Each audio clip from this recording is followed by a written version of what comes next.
Okay, so I may be being pedantic here, and I'm maybe going to get this wrong, but I can't actually see that once a unit is physically marked out of supply, I can take that marker off by allowing it to eat off the land. Now, like I say, that might be me reading it pedantically and wrongly, but there is no way these guys will ever literally be in trace supply, at which point I think that's the point the marker is removed. It's a good one actually for people to come back with and give me an opinion, but would have to probably see what the guys at the Gamer say about that. It is an odd situation in this scenario, maybe, but anyway, that's what I'm going to do, because that was one of the issues I was thinking I may well do, because not that we can probably hang on to it, but we have actually captured an airbase here. Yeah, we could have been flying supply in, and the mules can run supply, so the supply might not have been as much of an issue, blah blah blah. Yeah, I'm going to leave it as it is, I think, and I'm just going to say, well, you know, it's that's how it's going at the minute. So that essentially is the end of this move again. I think we moved this guy up in reserve. We've pushed on units who've just landed. We've pushed on up here, so we are again trying to just keep a threat in place up here. And again, we are now going to attack over here. Let's just look. Yeah, no, there's nothing in the way there, so it is just a street, just a village again, or town, so it's close terrain. So it's going to cost us another T. Have we still got a T? Surely. Yes, we have. So that's our supply spent. We're 4-1 this time. And again, let's roll for surprise. So we've got a +4, 8, 9, 10, in fact, which is surprise. Once again, what did we get for surprise? Genius. So that actually takes it up to 6-1, just because of the vagaries of the strengths on the chart. So 6-1 in close. Let's see what we get. Throw the die on the floor. So we got a 6, 7, 8, +4, 12 again. 6-1 with a 12. So we get an A for DL102. So again, all the problems with the Japanese there. And that A4 means we get an exploitation marker 4, which is good news for us. Let's see if we can just find one of those.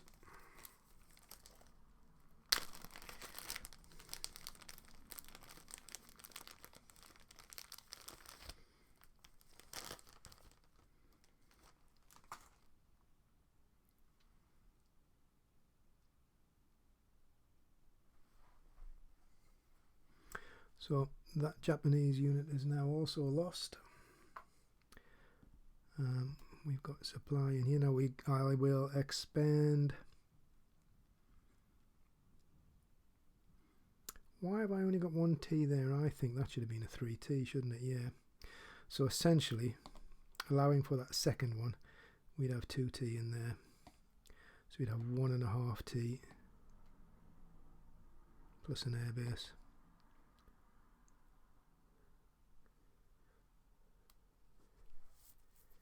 For us to capture.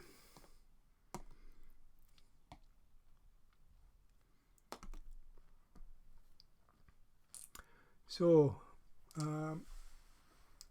dump on ground, we roll 1 die, we get a 6, 75% of it is captured. So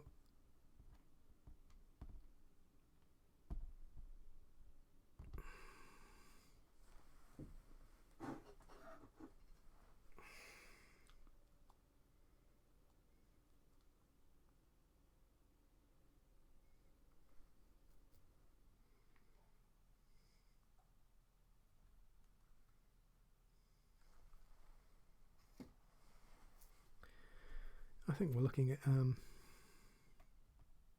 yeah, we'll nix that. We'll keep that. We'll put him on there and him on there.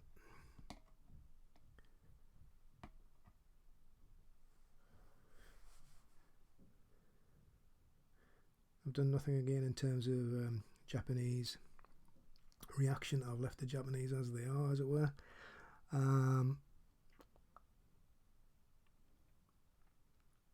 So exploitation phase, we could move him 1.5.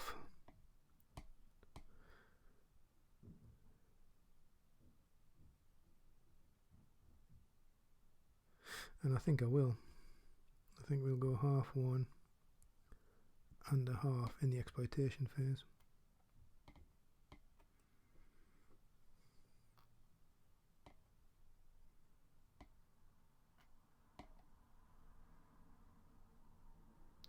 And I think I'm reasonably safe in that, given that the Japanese actually tracks and all the rest, they couldn't even come and grab that supply that's kind of just sitting there in the open.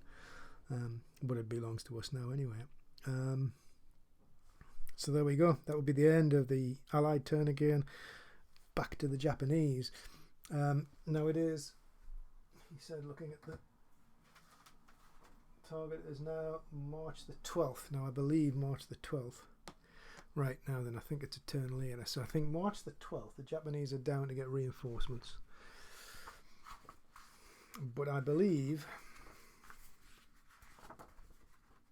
the reinforcements that come into Mandalay, which are the ones that apply for them,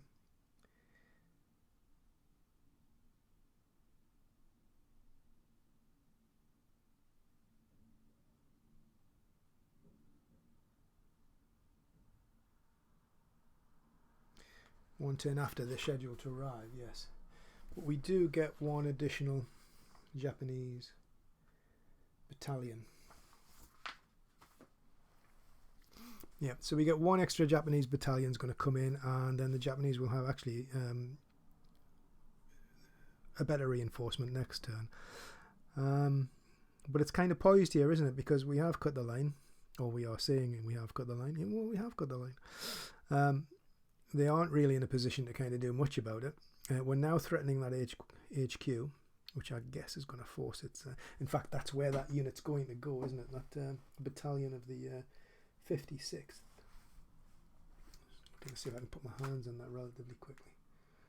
Possibly not. I'll have to dig it out.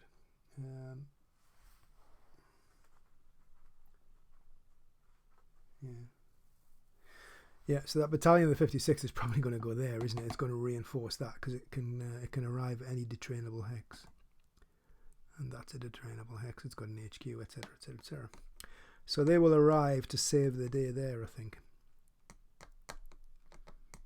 Because that would actually be too strong a note. With the Japanese 243 battalion on there, that would give us 7 strength points. And I don't know whether the 4s or 5s, but there'll be one of those two. So we'd be 1 to 2 without the big advantageous pluses. So yeah, I think that kind of puts a crimp on our pushing that way anyway. But it does make, because we've opened this little route out, which actually you can't see, but there is a route down here and there's a garrison off map down there. It opens that sort of route up as being as a place to push, because we could push down that way. It's getting further and further from main roads. There are no main roads that service it, whereas anything operating in here can operate in, it's got some main road and a lot of track. It's got possibilities, whereas off down there, it's going to be very hard for the Japanese to respond to that. Interesting. Okay, I'll update the Japanese turn, and we'll start again with the Allies.